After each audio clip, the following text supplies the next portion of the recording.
As my target audience is older teens and people in their 20s, I will need to make my band, image and language choices fit their tastes in pop music and culture.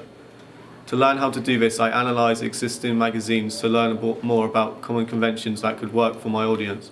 Once I had learned more about conventions, I planned my practical work to follow some existing conventions, but break others to make my magazine look exciting while also showing it as a pop magazine. I have followed the common conventions of mastheads, as my masthead is large and takes up a lot of the page. However, it isn't very bold as it is slim, modern and sans serif. I feel as if it fits in more of a modern youth audience. It is quite similar to Billboard's masthead font, which I did research on. However, it doesn't follow the top convention of having a relation to music in it, like Top of the Pops has the word pop in it. I name my magazine Republic, as in political term, Republic means that the power is in the people's hands, so I feel that it connotes that the contents inside the magazine will rely on what people think of pop music at the moment. The layout of my magazine's front cover features the common conventions of a magazine, as the main image takes up most of the page. The masthead stands out to attract the audience's eye. Teaser stories go around the image, the main story is in a large font, whereas a barcode and I put the date, issue and price in a small font. My colour scheme for my magazine is mostly grey and white.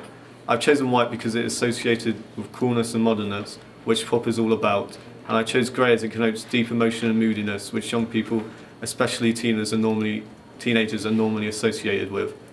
These colours address, represent and attract my audience for the reasons I have just said, as young people are the target audience of my magazine.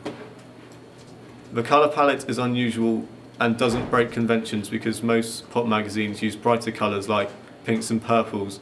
I tried to stay away from colours like this, as then they would be associated with being a magazine pitched at women. Instead, I went with more a neutral colour so it wouldn't attract one gender more than the other. I only used one main image on my front cover as a magazine's pitching at older readers that I researched, like Billboard and Enemy, only use one model on their front cover, as opposed to a number of main images. My model that I have chosen for my front cover is a good-looking teenage boy. For reasons for my choice of model for my front cover is that females would be attracted to him and males would feel he represents them as he's dressed in a modern, youthful clothes and looks like someone they would aspire to be like. I chose not to use a boy band on my front cover as, although it is commonly associated with pop music, they are more popular with young teenage girls, whereas my magazine is aimed at both genders and also older teenagers and young adults, so I decided to stick with a single male model who looks moody as opposed to a processed pop stereotype. The stories that are featured on my magazine front cover are related to pop music, as they feature festivals and new pop artists, which young people are associated with liking. This follows conventions as all pop magazines I looked at included band names, album names and references.